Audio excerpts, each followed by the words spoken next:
Good evening, everyone. I have Thamsanqa Ken Gampu. We call him Ken.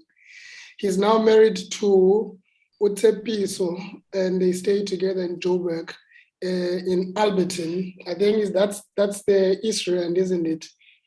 Yes, that's correct. He holds a BCOM honors degree from Nelson Mandela University in business management. I know you've done project management, and you focus also on leadership, customer service, and operations management. Whether is that at school, Ken, or university, or was it at work? It's a mixture of both. But I remember you doing project management at university. Yes, that's correct. Just after I completed my honors 2010, and then in 2011, I was doing my first year as a permanent employee, my first job ever. That's when I embarked on the journey to further myself in project management. It was interesting at the time. Yeah, no, I've actually grown to love that field of study and work, because I've done so many projects that I've done so informally, but now I realize, hey, someone has to actually learn these skills, because now the projects are also having consequences if I don't get them right. But now you are based in Joburg and you are working for a multinational company. And I want to say this company, but let's allow you to introduce. Don't say it, please. How do you introduce yourself? No, don't say it. Okay. The last time we spoke, I didn't have this book, so I thought I'll actually put it here a bit so that it can also be in view. I created a small sort of table for it. You should also get a copy when you have time. I know people are busy and closing off the years and all of that. Briefly, how do you introduce yourself, Ken, before you start your message? I'm not going to be long. As you mentioned, my first name is Thamsanqa, which is most people in my group circles, they don't even know my first name. So Thamsanqa, that's the only name on my ID, surname Gampu, coming all the way from the Eastern Cape, in New Brighton in PE. And yeah, born, bred and buttered in PE, that's my history. And then I left PE to pursue new opportunities outside the province in 2012. And then I've been out since 2012. I did a bit of traveling, worked in Joburg, worked in KZN, Pietermaritzburg, worked in the Northwest in Rustenburg, and I came back again in Joburg. So that's basically my life. Not a very interesting life compared to your life. No. I'll brief you about mine very soon. But rethinking the way we lead, you know that this has been a topic for me, and I've fashioned my life around this question now. And it took me a while to really zoom in and say, okay, this is going to be my focus for my life, and I'm going to write on it, and I'll study it further and all of that. But then I realized that there's so much wealth around me of experiences, of knowledge, of young people who have actually explored this question in different spaces and using different means. And one of those young people, in fact, we're no longer young, are we? But your name, for me, came up tops. Take us through the topic that you've prepared for us. We're not going to disturb you. You're just going to go through what you've prepared, and then afterwards, we'll just have a small conversation. Okay, thanks, man. I think the topic of leadership that I've prepared, as you've mentioned it also in the poster advertising for this session, was rethinking the way we lead. I think after having much thought about being raised with a couple of people that I considered leaders around me, I think it made me to start a similar journey as you took, that I really needed to upgrade myself and to really think this concept about leadership. And there are a couple of misconceptions, for example, that come to mind when we speak about the topic of leadership. I think one of the most common ones is that leadership equates to power and authority, which is not quite true. because in my research, in my preparation, there was a quite significant year as the history of the world took place. It was the year 1997. On the 31st of August, a prominent leader died. And then 5 days later, another prominent leader died. I'm quite sure in all the people that are here, we are still trying to figure out who are those prominent leaders. And these people were not people of authority, but they made a huge difference and influenced the way we perceived other human beings. The first one who died on the 31st of August was Princess Diana. 5 days later, after Princess Diana died, it was Mother Teresa. And then breaking this misconception about that leadership, its authority and power, both of them, obviously, Diana got divorced to Charles in 1996, but both of them, even after that, they have made huge strides with regards to the amount of influence they gave to the world. And then even to that extent, Mother Teresa in 1972, she was nominated for a Nobel Prize. So the notion that leadership and authority go in hand in hand, that's one misconception that I needed to debunk on my own personal space, because how we grew up as boys and girls, we grew up, okay, the one with the greatest amount of money, they are the greatest leaders in our society or in our own neighborhood. But that's not actually the case.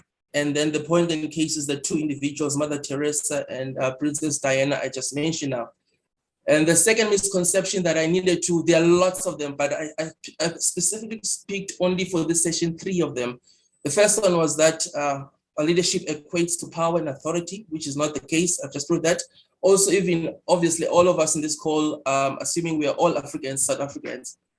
Now, on context of democracy and politics, I mean, if you look at the likes of Nelson Mandela, even before he became president, he was not endowed with much authority and power, but he made huge impacts on us as a society as a whole, and even worldwide. He's world-renowned because of his leadership skills.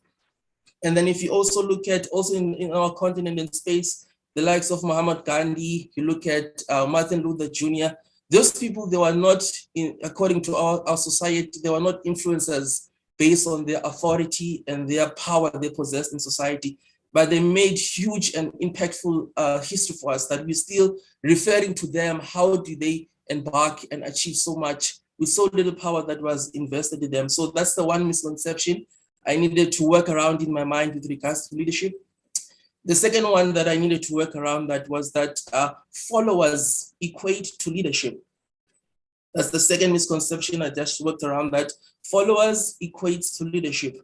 Obviously, if you've been reading which is I know you've been reading a lot about leadership, one of the words that continuously comes up about leadership is influence, influence, influence, and followers. And there's always that phrase that if you don't have followers, you are not a leader. But most of the time, if you think about it critically and deeply, followers does not necessarily equate great leadership. Case in point, from the time of our birth as infants, at the home, at the beginning, we'll start at the cell of every society, which is the home. When you're growing up as kids, the interaction you had with your parents, that interaction was basically made up of you as a child trying to please your mom and following what your mom or dad.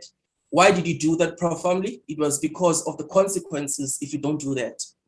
And that from the cell of the society, which is the home, and you move that to a big chunk of our time goes to the education, our educational journey in this earth.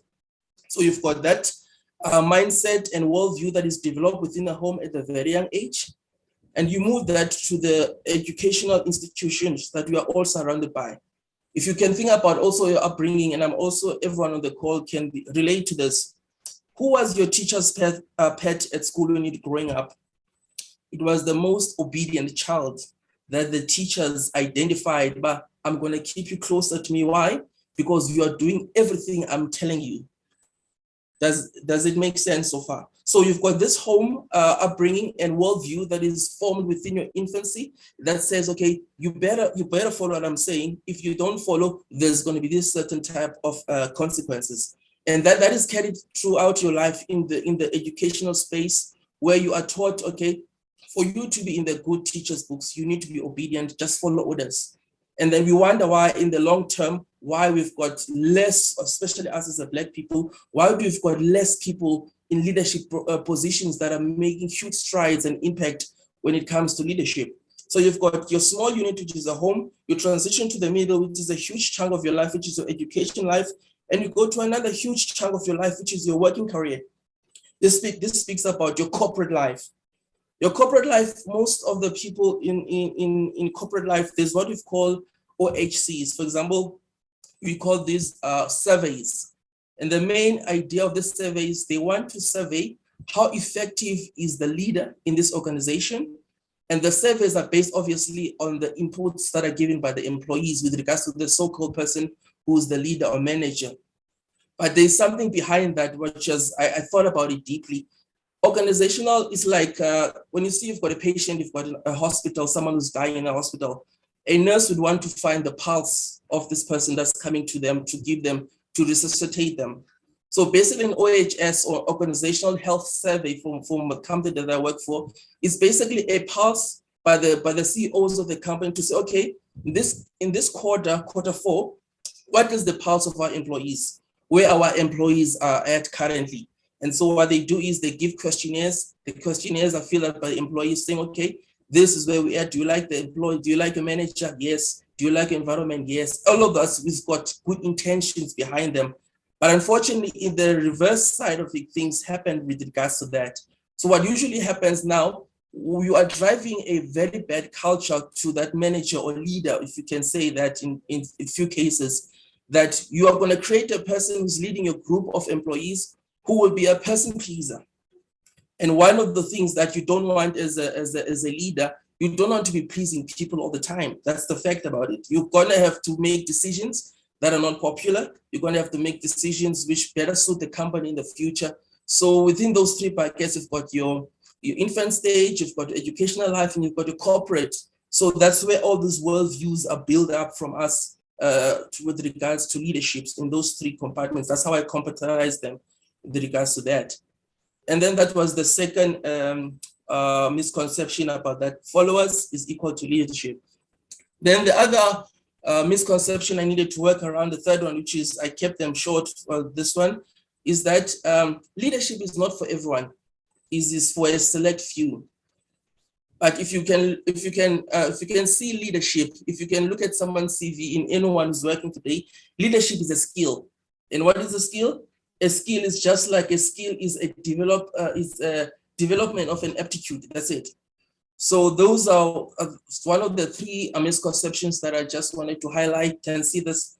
Leadership does not equate to power and authority. Leadership is not equal to followership, if you can use that word. And then the other third misconception is that leadership is not for everyone. It's for a certain elect people in society, which is not the case. And then once I've said all of these things in my mind, I needed to ask myself, okay, within the context of South Africa, what is it relevant for us to be able to speak about this topic about leadership? So there is excuse me guys, I've got a bit of a flu, but hopefully it's gonna go right.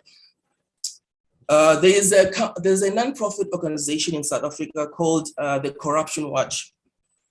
Basically, the Corruption Watch motto is this: they want to make sure custodians of the public sector, they are responsible for the advancements of the public using the resources entrusted to them. That's basically a one-liner with regards to the Corruption Watch. And it's interesting, while I was doing my preparation and research, there was an article that was published by the same organization on the 19th of July in the year, it was 2021. And the title of this article was that, this is a title, I wrote it down. It says, failure of leadership in South Africa has brought South Africa to the brink. So as us as South Africans and Africans in this call, this is the landscape politically we find ourselves in. We need to be honest with ourselves. Currently, as a country, we are bankrupt when it comes to leadership. We are bankrupt with people that are trustworthy. We are bankrupt of people that's got initiative skills. We are bankrupt when it comes to people who have got visions for our country and leading us towards a goal that will better us as South Africans. So after I've deconstructed myself and then I've just unlearned some things, and then I thought to myself, okay, here am I as a South African. What type of leadership of what type of leaders do I really need as a South African. And then in my mind, I created just a subheading that I said, these are the types of leaders we need as South Africans. This is the type of leaders, not only in the context of South Africa as a continent, as South Africa as a country, but entirely as a continent, because this thing about our leadership, unfortunately, it's not only us as South Africa and the south part of Africa, but entirely as an African continent. I'm remembering one of the conversation Trump said, which was a huge meme on social media, that we produce the louses of leaderships in Africa as a continent as a whole, which is, to you and I, it should concern us a lot. Obviously, there's so many things you can say about Trump and America and all of that, but there's much truth to that. If you can look at the caliber of people that we produce in South Africa, what is the one leader? It's leaders that you can count in your one hand to say, okay, these leaders, they sacrificed themselves, they gave to themselves, to the cause of their continent, of their fellow citizens, but we've got very few of those. So that's one of the things that I needed to grapple with in my mind. And then under the title that I've called it, these are the type of leaders. First of all, in South Africa and Africa as a whole, we need trustworthy leadership. That's the first and the most important thing. Trustworthy leadership is what is corrupting our country, is what is draining us of our resources, is what is causing us not to advance as an African continent. And the one thing that we need to go back to basics is we need to elect men in leadership positions, men who have been proven, men who have got the ability, and men who are able to do the task. So for example, in our South African context, unfortunately, our criteria of selecting leaderships, it's none of those. For example, the word character, as a human being, it encapsulates 3 areas. It speaks about 3 areas. It speaks about what you think, how you feel, and how you behave. And that in itself is a definition of character. Character is a combination of your mental and your moral standards that you live by as a human being. And unfortunately, in our day and age, in our country as a continent, we don't select leadership based on character. We select leadership based on how vocal this person is, how popular this person is among the ranks of our comrades and fellow citizens, how well known this person is, or which background does this person come from. That's the shallow and mediocre characteristics that we use to elect our leaders. For example, if we should be electing leadership, I'm a huge proponent of elect leaders that have got a good character. You're not electing people that are Christians, you're not electing people that are pastors, you're not electing anyone.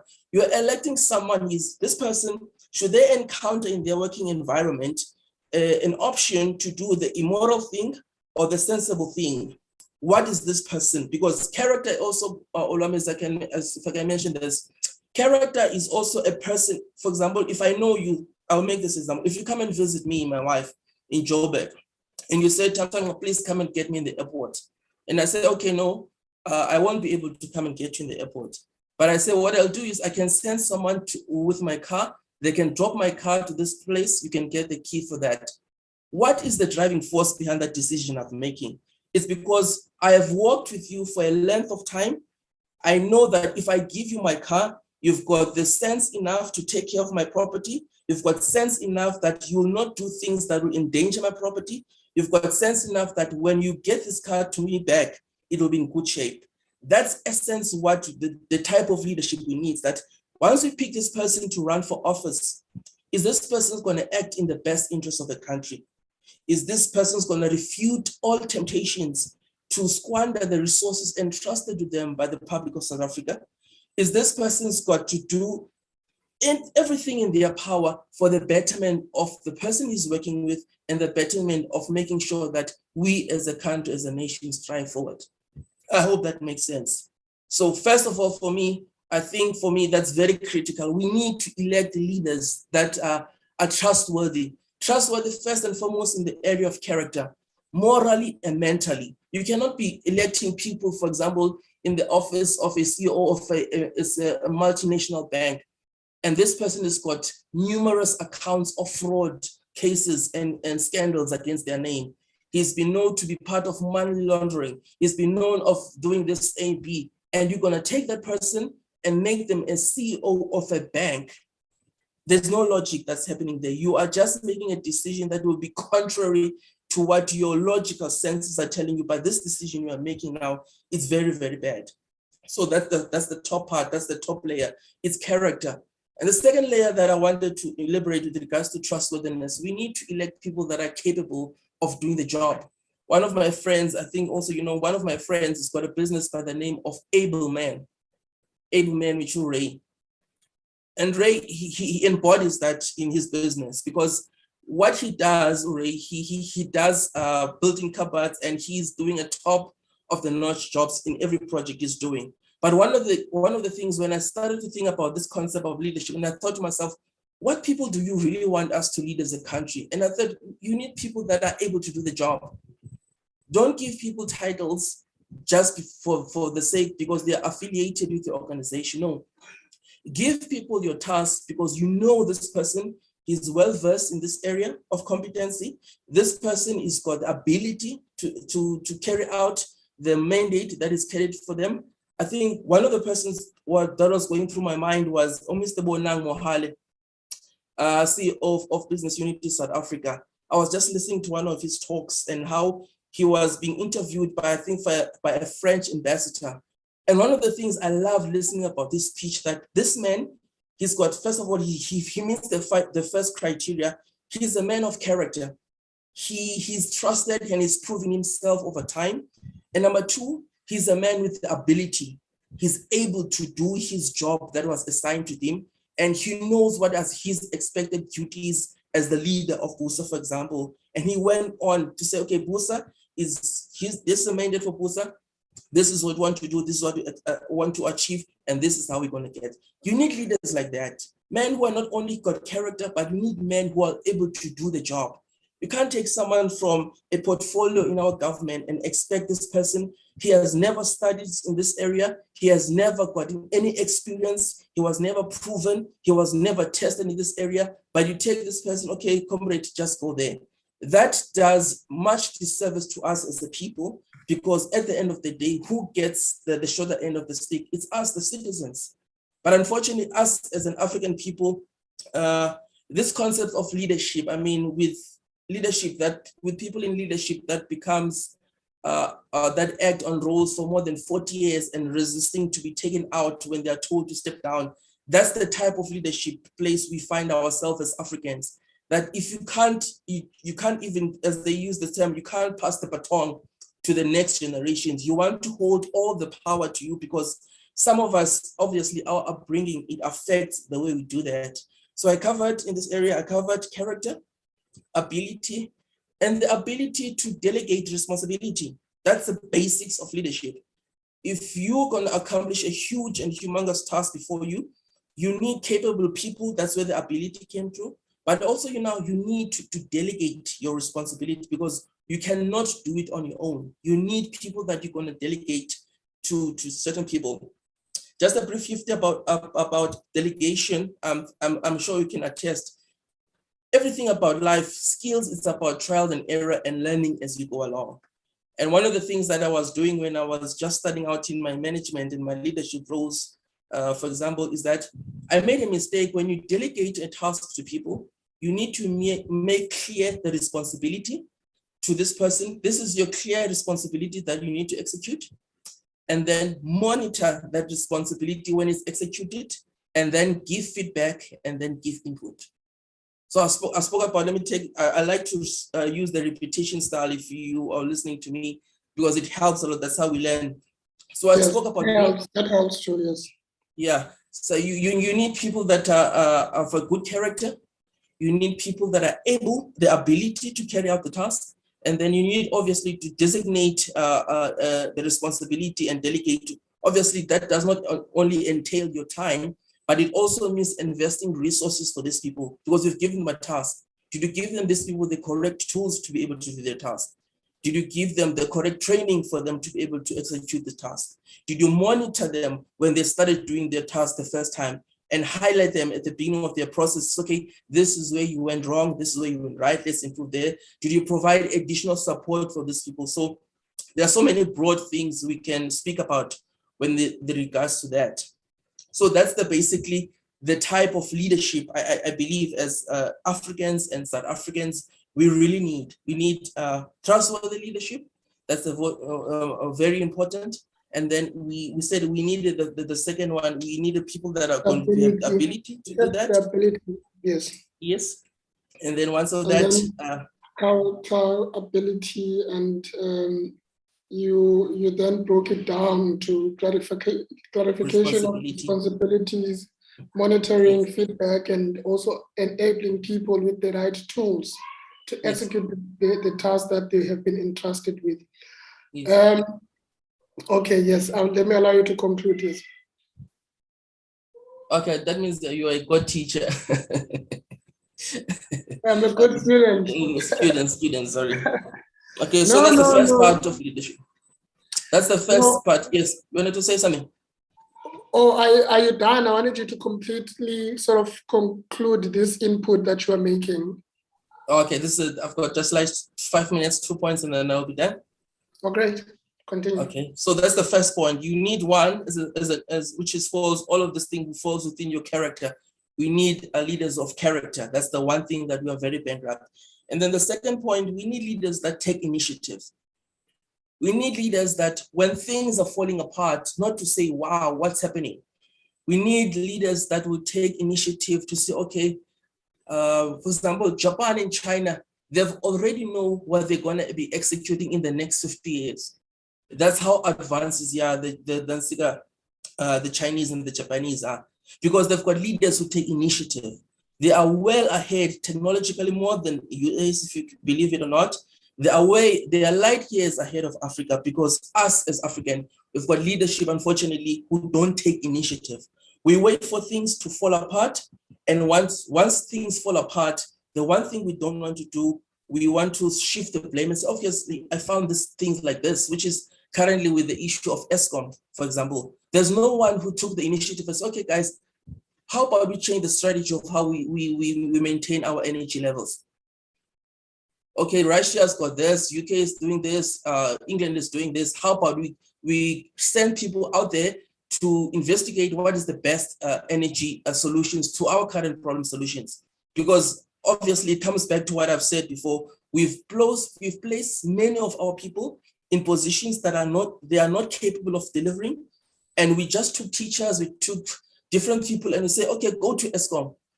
People who don't have the necessary skills to be able, and the necessary skill set to come up with the solutions in that area. Obviously, this is a big debate, which is another thing for me with this going green stuff, it's a very interesting personal study from my side. So we really need leaders who take initiative and make things happen. Leaders that say, okay, this thing has happened. Obviously, when you want to take initiative, that means something has already happened. What's the first thing of solving any problem? This is basic. I think my grade 6 cousin can know this. Identify the problem. What's the problem? Once you identify the problem, it's gonna take out any solutions that are not related to the problem. Once you identify the problem, you say, what's the solution to this problem? Once you identify what's the solution to the problem, you're gonna say yourself, okay, who needs to be participating in this set of solutions? Who's got the right qualifications, got the right set of skills and experience, who will make sure that this solutions is executed and achieved in the shortest time possible. So number one, character. Number two, initiative. And number three is it's great judgment. Great judgment has got lots of synonyms you can use. People that are analytical, people that got common sense decision-making. We need people that when all fails, these people are gonna bring together a team and says, okay, guys, these are the problems you're facing. These are the decisions you need to take. What informs any decision you make as a human being, whether you be a manager, a leader, it's good input from the people that you work with, because those are the people who are closest to the action. And so that means as a leader, you need to be always having your ear open, because the idea that as a leader, I don't listen to the inputs, that's the very first steps towards failing as a leader. because the people that you work with, the people that execute your objectives and your dreams and your visions are the people that are actually doing the work. So why would you fail not to give ear to their input when they come to you and say, Tammy, listen, this machine is not working. How about we come with another model? If as a leader, I said, no, let's just do it because that's the way. I've just cut off all ties of the possibility of improving myself and getting the output I want to get from my people that I'm leading. So we need people that will make wise, sound decisions based on listening to the people that give you input. Listen from people who've got experience in the area you're trying to solve the problem with. People who've got articles and books, they might not have the practicality, but they know what systems, they know what formulas drive what you're wanting to achieve. So I would say from my side, those are the three things. There's this part of this topic of leadership, it's so vast. Obviously, I cannot cover everything, which is impossible in this lifetime, because all of us in this group, I'm very sure we are increasing in our understanding of what this leadership things entails. Done. Yes. Man, you know, you know, and really, when I thought of people who of someone who can package, you know, the topic in all its, you know, length, breadth, and height, you know, I thought you would do a great job, and you have done just that. And I'm happy that this is just a start of the conversation that we're going to be having. You have you have 4 more topics to cover with us, and this one was just the start. And I wanted also to introduce you to my community. You know, yes. Sometimes people know Olwam, and sometimes they distance Olwam from Abanda Kulenabo, and you're one of those people.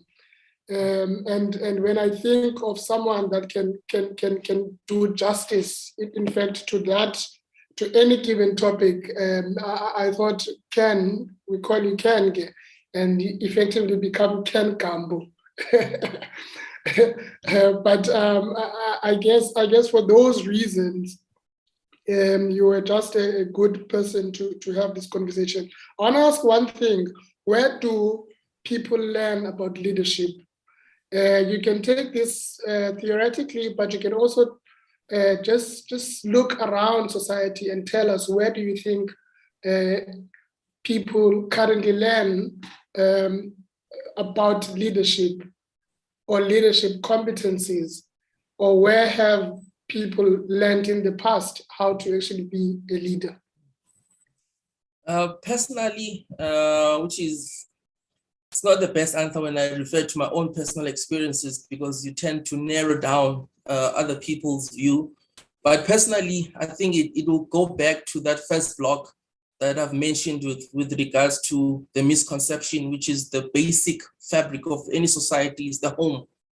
I think that's where we need to learn about leadership. For example, leadership, for example, in its basic core, before you can lead other people, obviously, you need to lead yourself as an individual. Lead yourself to do certain things at certain times, in certain ways.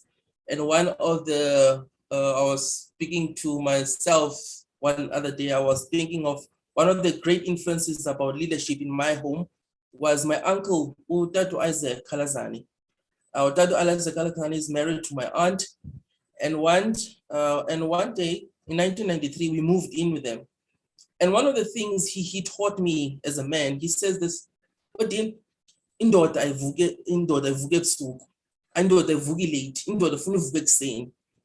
And then when he said to me those words, for example, they were not related to any leadership, but that's where it started for me to say, okay, as a man, there are certain things I need to lead myself. There are certain standards, there are certain routines that I need to live to and to be able to live out. And one of those routines was waking up very early.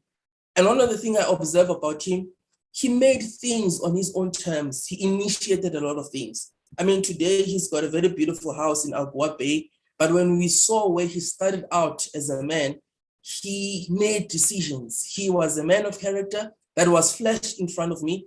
He lived by the principle that if indoda isebenzi, indoda ayikho. And because of those small life lessons, he made and took initiative on small things.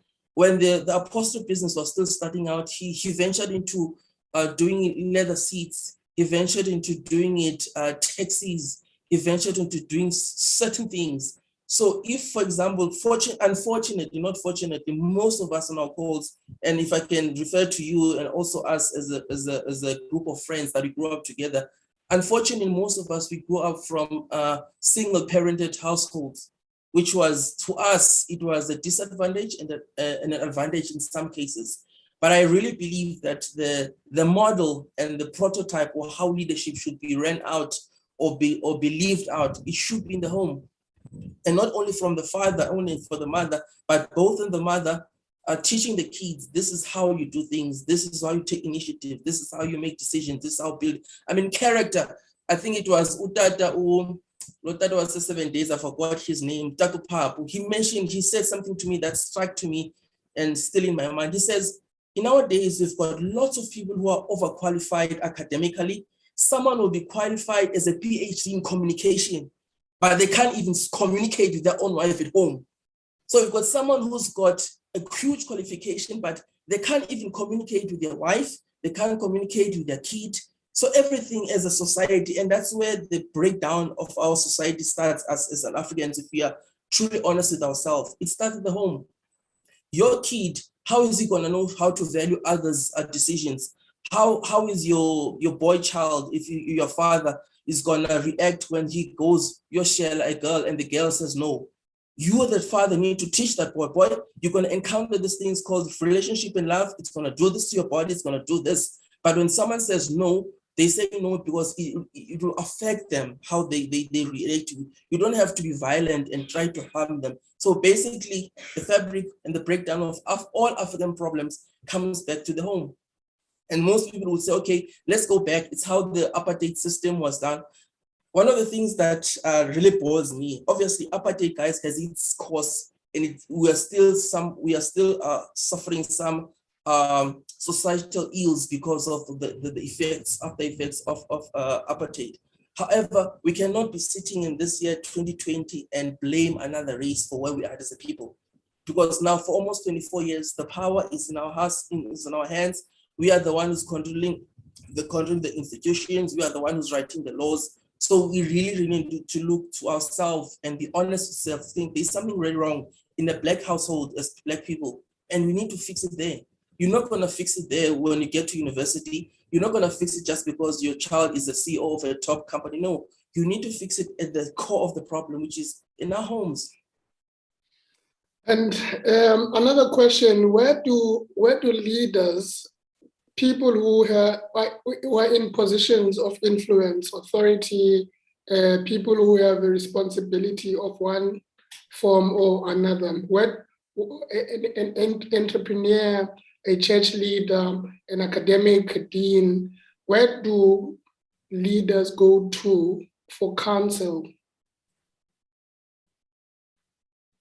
It comes in different ways, but one of the other ways that I think that we can navigate that, because obviously all leaders, you need someone who has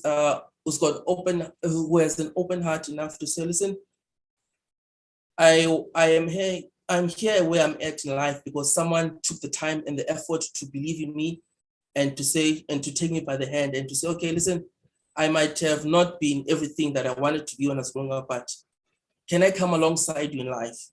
I think one of the things that I've been saying to my friends is that I just realized the importance of having people come alongside you in life and walking this thing called the life journey with others, because you don't have the answers all in your mind figured out. You don't know all the answers to the questions that the world is asking.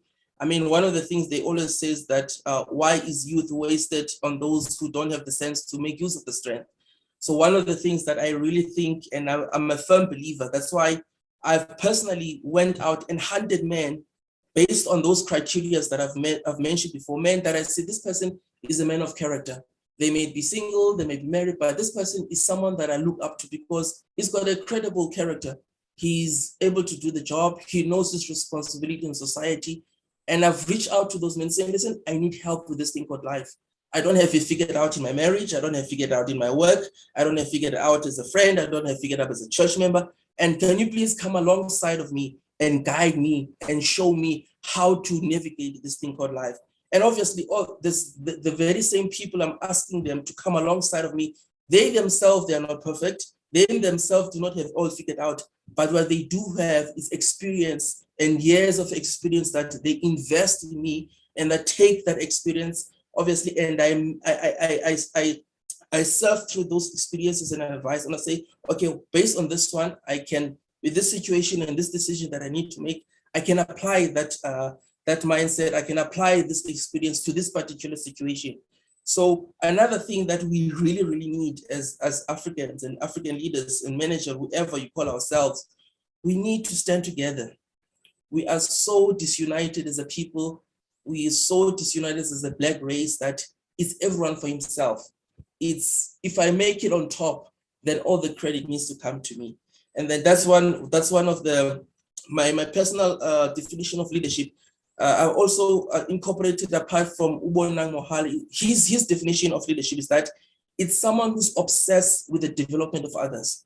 And that's what basically leadership is. Leadership is serving others and making sure that you come alongside them, invest in them so they can accomplish everything for the betterment of others and for the betterment of a society. And I chose very carefully those words, for the betterment of others, because some people, to Adolf Hitler, to some people was a leader, but did his influence touch the lives of their communities? Did his influence touch positively the life of his fellow neighbors? Which is no, which is not the case. I'm reminded a quotation that I have in the book. This is by Professor Odora Hoppers, who defines leadership as follows: that leadership creates an alignment of strength from everybody and makes people's weaknesses irrelevant. It's an alignment of strength from everybody and makes people's weaknesses irrelevant. Talking about the fact that you basically have to be obsessed with the development of others. But then one more question that I want to ask. In fact, I have many questions that I want to ask, but I know that we are running out of time. Okay. And I know Ulagi, being the editor of my book, will have his day, so he'll probably won't ask any questions today. But you started your conversation today, your input, and strangely, you started somewhere where people might not even have thought. You started with Mother Teresa, you started with Princess Diana.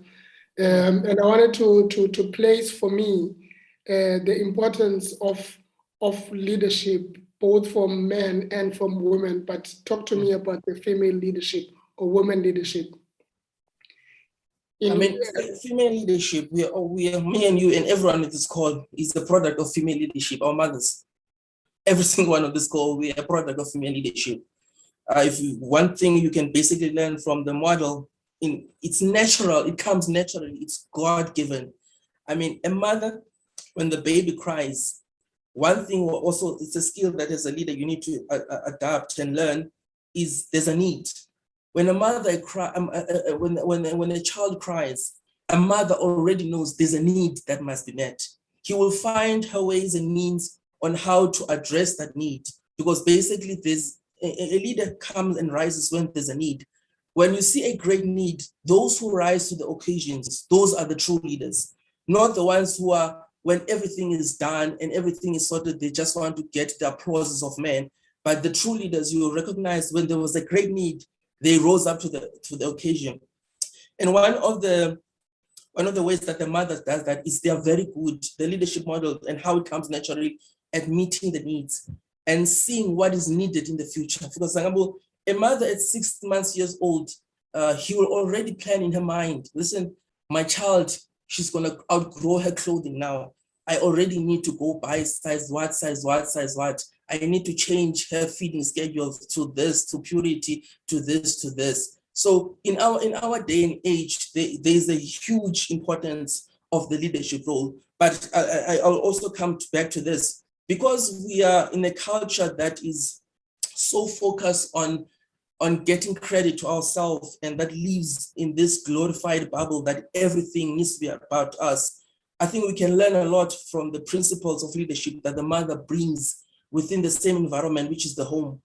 The mother, all her efforts, all her energies, everything the mother does, she pours out to these children, because in her mind, she knows that I'm not only influencing these children, there are generations after generations that are depending on this way.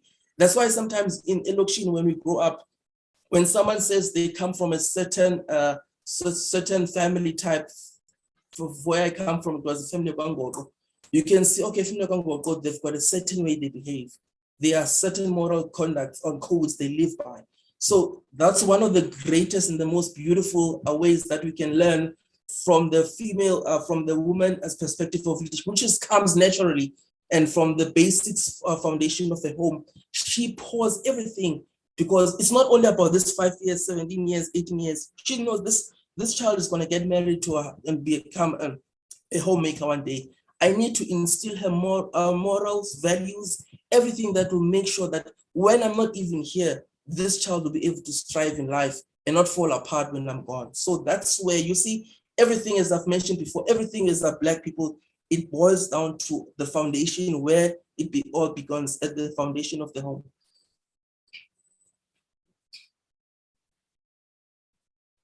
Thank you very much for that input. We have 10 more minutes, so I can take. I know, like, you must be.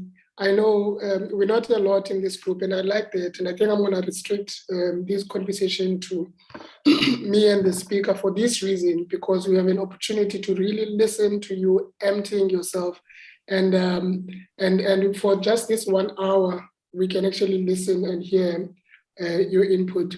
But this 10 minutes now is perfect, because now Lucky is here, Lucky, and my wife is here, and Thamsanqa's wife is also here. In management, so as far as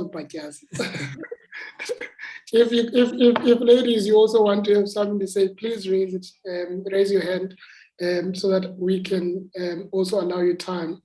Lucky, do you have anything to say? Not to say, but to ask. Let me show myself first. Thanks, Thamsanqa, for such a beautiful presentation. I think it is actually well thought. I did actually learn quite a lot. But I do have a question. Just I know I have a lot of things to say, but let me just ask the question so that I can learn as much as possible. And it's a question of position. Position in terms of pessimistic or optimistic. Also a question in terms of intention and accidents. When you look at, say, for example, the leadership of this country, South Africa in particular, what will your position be? Would you say, for example, what is currently happening is probably an accident in terms of lack of knowledge, lack of skills, lack of ability?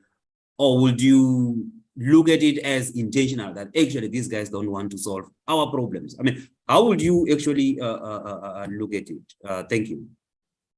Okay, thanks, Black, for that. I think one where we find ourselves as Africans and South Africans, I think there is no intentionality in developing world-class leaders. That's the basic and the core of it. There is no intentionality, and there is no, for example, we all love soccer. I'm assuming we all know soccer. There is something that we can greatly learn is the leadership of any country from coaches that scouting a new talent. And one of my favorite, which is I don't support the Gunners. I heard they won yesterday, Arsenal. But one of the things, I think one of the greatest coaches we can learn from is people politically and a corporate world is this chap by the name of Arsene Wenger, who was the coach of Arsenal. Arsene Wenger, his success, if you can, some people will judge him by the amount of trophies he did not win. But that's not how I judged him. I judge him by the number of world-class players Arsene Wenger has produced. And basically his motto was that he wants to find young blood, and he's willing to spend all the money in the world to send people across the globe to go out there and find talent who will be able to execute and who will be able to display their brilliance in front of the whole world. That was basically the motto of Arsene Wenger. And bringing that to this context of leadership they were speaking about, I think we really, really need a hub as an African continent where we're going to say we need to take intentional actions towards making sure that we pump our pipeline of leadership and lead incoming leaders who are coming in as African leaders to be people that are world-class, people that can reason, people that can stand in the corners of the Los Angeles of the world with a characteristics, with boldness, without any fear, without any intimidation, and say, guys, this is the problem, this is the solution, this is how we need to move forward.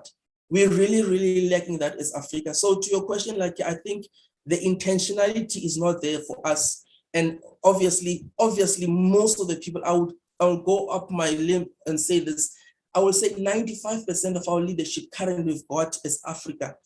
They do not care about the succession plan of the type of the caliber of leaders that will take over from them. They are only there for their self-fulfillment.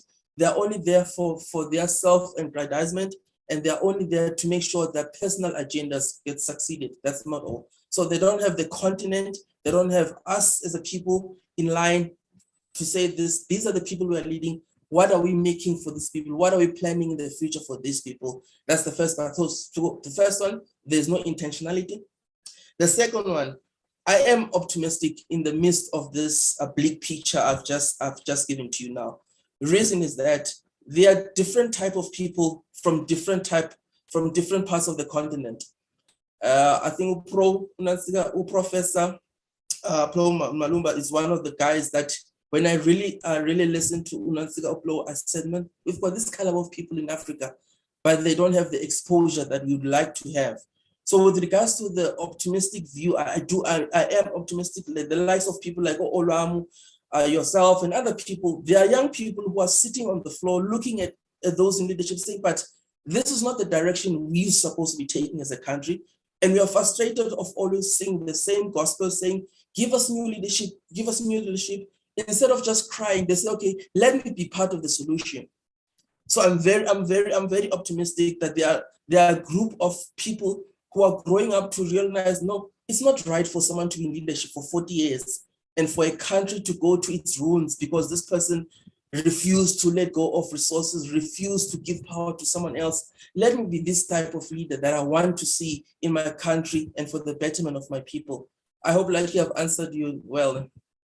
Thank you so much, Ken. We only left with 5 minutes now, and I'm thankful that we have covered quite a lot in your presentation. And of course, you will come back 3-4 more times at different intervals. I'll communicate the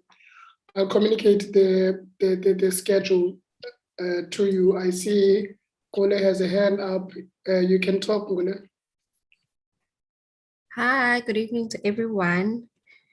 From my side, it's not necessarily a question, but I like the fact that Ken went back to the fact that it all starts at home, because people go out there and they emulate whatever they see happening in their household.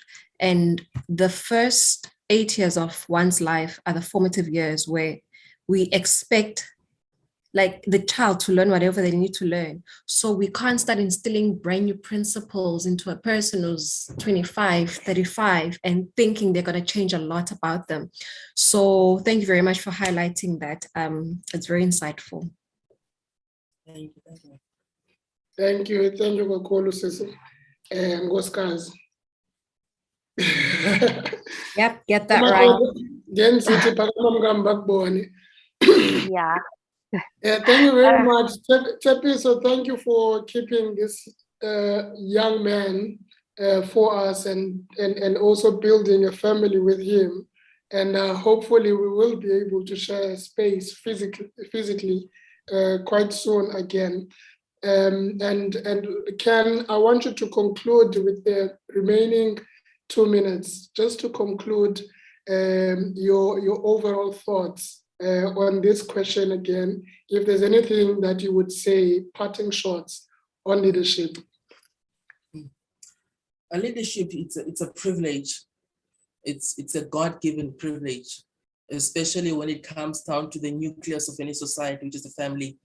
The mother and the father has the privilege to take new life that has no experience, no worldviews, and to instill in that child godly principles, to instill virtues, to instill values that in the long term, even when that parent or that mother and father are not there, that child will outlive their parents.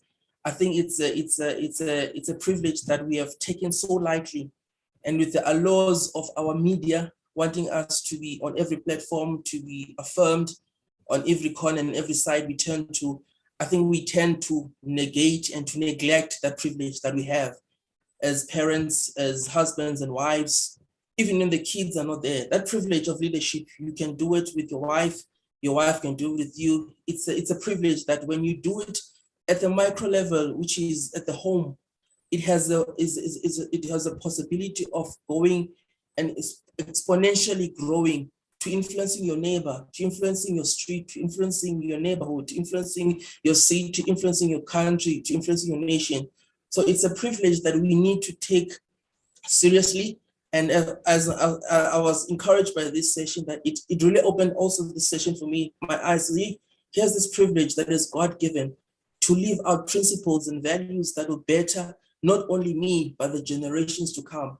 And I need to put more deliberate effort with regards to that, because leadership is not about you getting the credit. You need to live and outlive yourself, because 50 years from now, I'm sure everyone on this call will be dead. What will be your generation sending and saying to the generation that they'll be serving during that time?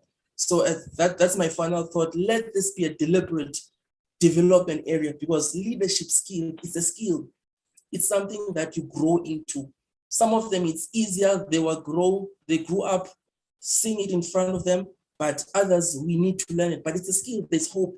And let's build that skill, let's leverage that skill, not only for me to get the credit, but let's leverage that skill to better us as a continent, as Africans. It wasn't a cool man. I was actually chuckling here because you said that we all love soccer. I'm like, we basically love making books and writing. And then secondly, you say that in 50 years' time, we're going to die. No, yeah, we'll still be alive. I think when I calculate, we still have 100 more years.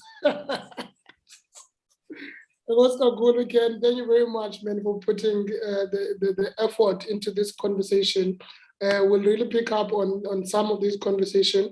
And even this one, we'll share it far and wide. We have a very healthy database of about 400 people. And I realized that it's better to just share, content that is of quality. And I understand. We are saying this thing now, and we understand that other people are going to watch this 5 years later, 10 years later, but we have to be confident enough that when we speak now, we write as those who were writing back in ages, on the walls of caves. And now today we can read and watch their art and actually also put value in what they've done. And this is the same thing that we are doing, that we are speaking to the future, because currently we might really lose our lives trying to convince everyone that this is the key message, but this is also the right time to be able to speak like this. Thanks once again, and really may everything that you do be crowned with good success. Thanks everyone for joining us. It's now 7:30 and we've had our hour. Thank you so much, man. Everyone, thank you so much and have a great evening. Enjoy your family. Thank you so much. Thank Okay. you. Okay, Bye. cheers everyone. Bye.